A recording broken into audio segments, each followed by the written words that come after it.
Hello everyone and welcome back to class. So हम JKSSB के FA के exam की तैयारी कर रहे हैं, पर कई बच्चे इसमें कंफ्यूज हो रहे हैं कि प्रेपरेशन कैसे स्टार्ट करें, कौन सी बुक्स पढ़ें, कौन सा सब्जेक्ट पहले करें और कैसे स्मार्ट स्ट्रैटेजी बनाएं। Then this video is specifically for you because आज मैं आपको कोई रैंडम मोटिवेशन नहीं देने वाली हूँ। मैं आपको दूंगी क्लियर, प्रैक्टिकल और realistic preparation strategy step by step. ठीक है। सबसे पहले एक बात क्लियर कर लो कि JKSSB के FA एग्ज़ाम कोई ये इम्पॉसिबल एग्ज़ाम नहीं है, लेकिन ये उन लोगों के लिए टफ़ हो जाता है जो बिना प्लानिंग के तैयारी करते हैं। सो आपने एक चीज़ याद रखनी है, we need to do smart preparation instead of hard preparation. ठीक है। अगर आपने सही डायरेक्शन पकड़ ली ना, तो ये जो थोड़े से मंथ्स बचे हैं ना एग्ज़ाम को, तो इसमें आप अपनी सिलेक्शन की पोजीशन बना सकते हैं। ठीक है। तो आज के वीडियो में हम कवर करेंगे कि कैसे हमने सब्जेक्ट वाइज प्रेपरेशन करनी है, कौन सी बुक बेस्ट रहेंगी जो आपको एक्चुअल एग्ज़ाम में अपीयर करने में हेल्प करेंगी। ठीक है। स्टडी रूटीन कैसा बनाना है, MCQ प्रैक्टिस कहाँ से करनी है, रिवीजन की स्ट्रैटेजीज़ वगैरह, ये सब डिस्कस करने वाले हैं हम। ठीक है। सो मेक श्योर आप वीडियो को लास्ट तक देखें बिकॉज हर सेक्शन इंपॉर्टेंट होने वाला है। देखो बच्चों, बहुत सारे स्टूडेंट्स पूछ रहे हैं कि स्टार्टिंग कैसे करें, अकाउंटेंसी स्ट्रांग नहीं है क्या करें, मैथ्स वीक है तो FA पॉसिबल है, हम कॉमर्स बैकग्राउंड से नहीं है। तो ऑनेस्टली ये सब डाउट जेन्युइन है, बट गुड न्यूज़ ये है कि FA का जो सिलेबस होता है ना, वो प्रिडिक्टेबल है, हमें पता है यही सिलेबस है, इतना सही आएगा। ठीक है। और अगर आपने अपने इसी सिलेबस को अच्छे से थॉरली रिवाइज करके PYQs को अच्छे से समझ लिया तो आपका हाफ एग्ज़ाम क्रैक हो जाता है। ठीक है। तो आज के सेशन में मैं आपको रोड मैप दूंगी। इसमें क्या है कि आपने बस इस रोड मैप को फॉलो करना है तो आपकी डायरेक्शन थोड़ी क्लियर हो जाएगी। ठीक है। तो देखो, सबसे पहले सब्जेक्ट वाइज प्रिपरेशन स्ट्रेटेजी हम लोग देखते हैं। हमारे पास पता है कि GK है हमारे पास सबसे पहले और अकाउंटेंसी है। ये दोनों ही जो हैं ये मोस्ट स्कोरिंग है 30 मार्क्स के, क्योंकि अकाउंटेंसी में मेरी को थोड़ा ज़्यादा पसंद है, तो अकाउंटेंसी का मैं आपको पहले बताती हूँ। ठीक है। सो अकाउंट्स आपका 30 मार्क्स का है, मतलब अकाउंट्स और GK जो है इसमें अगर आपका होल्ड अच्छा है तो आपको काफ़ी सारी हेल्प तो यहीं से ही मिल जाएगी। ठीक है। क्योंकि कोर सब्जेक्ट है, स्कोरिंग सब्जेक्ट है। ठीक है। क्वालिफाइंग सब्जेक्ट है। तो अकाउंटेंसी की बात सबसे पहले करते हैं। ये आपका बैकबोन है, यहाँ मैक्सिमम कंसेप्चुअल MCQs आते हैं, इसलिए यहाँ कॉम्प्रोमाइज़ बिल्कुल भी नहीं करना है। आपको फोकस करना है किस चीज़ पे, आपने फोकस करना है सबसे पहले अपने फाइनल अकाउंट्स पे, रेक्टिफिकेशन ऑफ एरर्स पे, डेप्रिसिएशन पे, बिल ऑफ एक्सचेंज पे, पार्टनरशिप पे, कंसाइनमेंट में, ट्रायल बैलेंस में और BRS में। ठीक है। ये मोस्ट ट्रिकी क्वेश्चंस हैं, इसमें से आते हैं। और उसमें भी सबसे ज़्यादा जो ये वाला पोर्शन है आपके लास्ट वाले, ये सबसे ज़्यादा थ्योरेटिकल क्वेश्चंस हैं। तो इन टॉपिक को आपने जितनी बार रिवाइज करना है उतनी बार कम होने वाला है। ठीक है। तो सबसे पहले तरीका क्या होना चाहिए ना आपके प्रेपरेशन का, तो सबसे पहले आप ये याद रखो कि अगर आप नॉन कॉमर्स बैकग्राउंड से भी हो ना, तो आपने इन सभी टॉपिक की सबसे पहले थ्योरी क्लियर करनी है। यू मेक श्योर कि आपने हर टॉपिक की थ्योरी इंडिविजुअली पढ़ी हुई है। ठीक है। वंस आपको पूरी स्टोरी पता होगी ना, फिर आप इलस्ट्रेशन सॉल्व कर सकते हो। ठीक है। इलस्ट्रेशन सॉल्व करके फिर आप MCQs पर आ सकते हो। ठीक है। सो अकाउंटेंसी को आपने मिनिमम 1.5-2 घंटे जो है डेली देने ही देने हैं। अगर आप नॉन कॉमर्स बैकग्राउंड से हो तो सबसे पहले बेसिक को स्ट्रॉन्ग करो, स्पीड बाद में आएगी आपके पास। ठीक है। तो उसके बाद आप देखो, अकाउंटेंसी के बाद जो स्कोरिंग सब्जेक्ट आता है वो हमारे पास आता है ये GK वाला। ठीक है। सो यहाँ अगर आप रेगुलर होगे तो एक्स्ट्रा मार्क्स आपको यहीं से मिल जाएंगे। आपने इंडियन पॉलिटी बेसिक्स को, इंडियन इकोनॉमिक के बेसिक्स को, बजट, इकोनॉमी, सर्वे, हाईलाइट्स, ये सब JNK के स्पेसिफिक GK, ये सबको आपने अगर डेली आधा 1 घंटा भी दे दिया ना, तो आपका डेली डेली क्या हिस्से रिविजन जो है वो हो जाएगी। GK में रट्टा नहीं चलेगा, इसमें आपको रिविजन ही पार करवाएगी। ठीक है। ये याद रखना है आपने।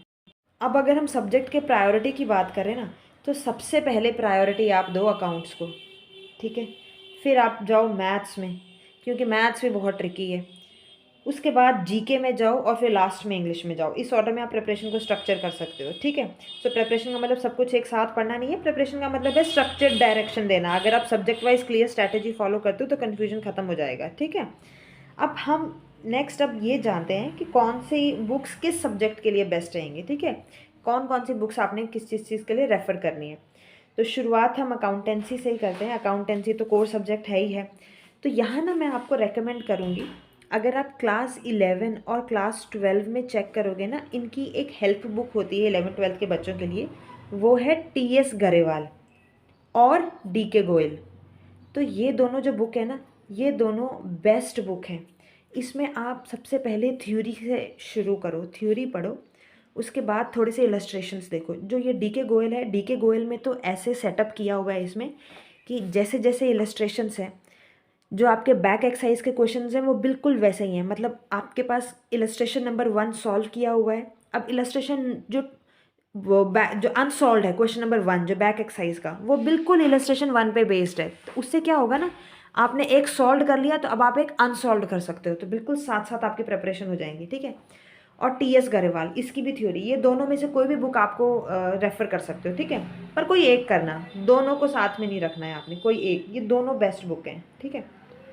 थ्योरी पढ़ो पहले, सॉल्व इलस्ट्रेशंस करो, अनसॉल्व ट्राई करो, फिर एमसीक्यू प्रैक्टिस अलग से करो, ठीक है। अगर आपने बेसिक स्ट्रॉन्ग कर लिया ना इन बुक से, तो एग्जाम के कंसेप्चुअल क्वेश्चन ईजिली अटैम्प्ट कर लोगे आप, ठीक है।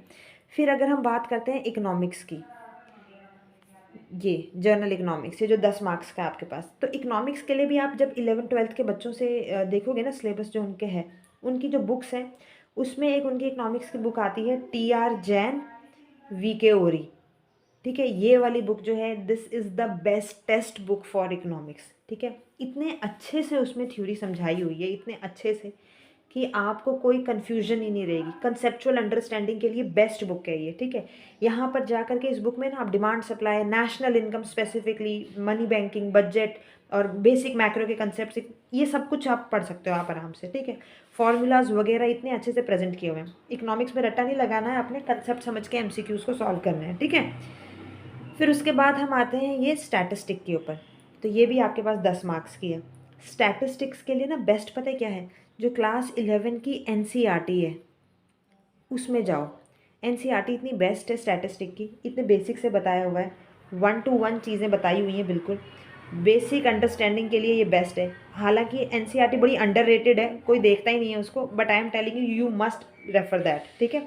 एफए के लिए परफेक्ट बेस देती है, आपका mean, median, mode, index number, correlation, basics, ये सब कुछ जो है ये आपका कवर हो जाएगा आपका वहीं से ही, ठीक है। ठीक है, इसके बाद हम आते हैं मैथमेटिक्स पे। सो मैथमेटिक्स में भी क्या है ना, ये जो मैथमेटिक्स एंड साइंस है ना, इसके लिए भी आपकी एनसीईआरटी बेस्ट रहेगी। एनसीईआरटी 6 to 10th लेवल की। बस आपके पास यहाँ पर जो सेट्स आ रहा है, मैट्रिक्स एंड डिटर्मिनेंट्स हैं, वेक्टर्स और 3D हैं, ये आपके क्लास 12th के 11th-12th के कंसेप्ट है। तो मैथ्स के लिए भी बेसिकली आपने एनसीईआरटी को फॉलो करना है। एनसीईआरटी में आपको बड़ा ही अच्छे से समझ में आएगा, क्वेश्चंस भी वैसे ही सेट हैं, थोड़े से क्वेश्चंस आपने अटैम्प्ट करने हैं वहाँ से, फिर उसके बाद आपने एमसीक्यूज़ पे जंप करना है, ठीक है। उसके बाद हम आते हैं जर्नल इंग्लिश में। तो जर्नल इंग्लिश के लिए जो नीतू मैम की बुक है इंग्लिश की, ये बहुत अच्छी बुक है। यहाँ से आपकी ग्रामर और वोकैबलरी जो है स्ट्रॉन्ग हो जाएगी, ठीक है। नीतू मैम की बुक है, ये बेस्ट बुक है, ठीक है। यहाँ से आप सारे प्रैक्टिस कर सकते हो, बहुत अच्छे से एक्सप्लेनेशन भी दी हुई है उसमें, और क्वेश्चंस प्रैक्टिस करने के लिए भी दे रखे हैं, तो वो बुक उनके लिए बेस्ट है। उसके बाद हम जाते हैं कंप्यूटर सेक्शन पे। तो 10 मार्क का है कंप्यूटर सेक्शन भी। कंप्यूटर के लिए जो अरिहंत की बुक है ना, ये बड़ी अच्छी बुक है। इसमें एक्सप्लेनेशन बड़ी अच्छे से दी हुई होती है, डेफिनेशंस वगैरह, थ्योरी बहुत अच्छे से है। देखो थ्योरी अगर आपने अच्छे से कर ली ना, अगर आपको बैक स्टोरी सारी पता है ना, तो क्वेश्चन कहीं से भी पूछा आपको पता चल जाएगा। तो अरिहंत की बुक जो है ना, होलसम बुक है, इसमें सब कुछ इंक्लूडेड है, ठीक है।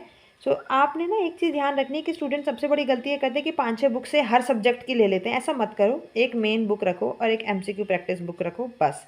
सिलेक्शन रिवीजन से होगी, याद रखना, जितनी बार आप रिवीजन करोगे ना, उतना ज़्यादा दिमाग में चीज़ें बैठेगी। अगर आप लिमिटेड बुक्स को ही सिंसियरली 5-6 बार रिवाइज कर लोगे तो आप काफ़ी अच्छा स्कोर कर सकते हो, ठीक है। क्वालिटी याद रखना, क्वालिटी मैटर करती है क्वांटिटी से। So now the ball is in your court. आपको मैंने तरीका बता दिया है, स्ट्रैटेजी दे दी है, बुक्स वगैरह बता दिए आपको कहाँ से ले सकते हैं, ठीक है। सिलेक्शन मोटिवेशन से नहीं होगी, याद रखना, डिसिप्लिन से ही होगी। अगर आप डेली के टाइम डिवोट कर रहे हो ना हम सबको पढ़ने के लिए, तो बहुत कम टाइम नहीं है आपके पास, इनफ टाइम है पढ़ाई करने के लिए, तैयारी करने के लिए, ठीक है। सो ये आपने याद रखना है, नोट्स बनाओ, लिख लिख के याद करो, जितना लिख के आप याद करोगे उतना आपके लिए बेस्ट रहेगा, ठीक है। सो अगर आपको वीडियो हेल्पफुल लगी तो लाइक ज़रूर करना और अपने फ्रेंड्स के साथ ज़रूर शेयर करना जो एफए का पेपर जो है अपीयर करेंगे, ठीक है। अदरवाइज़ उसके अलावा मेरी तरफ से आपको चैनल पे एमसीक्यू की सीरीज़ जो है वो डेली मिलती रहेगी, मैराथन क्लासेस आती रहेंगी। अभी तो करेंटली चैनल पे अकाउंट्स, स्टैट्स और इकोनॉमिक्स की वीडियोज़ हैं, कुछ समय में मैथ्स भी इंक्लूड हो जाएगा, ठीक है। तो चैनल पे तो आपको सारा जो स्टडी मटेरियल है वो मिलता ही रहेगा। So till then, take care, keep studying, keep improving, and happy learning.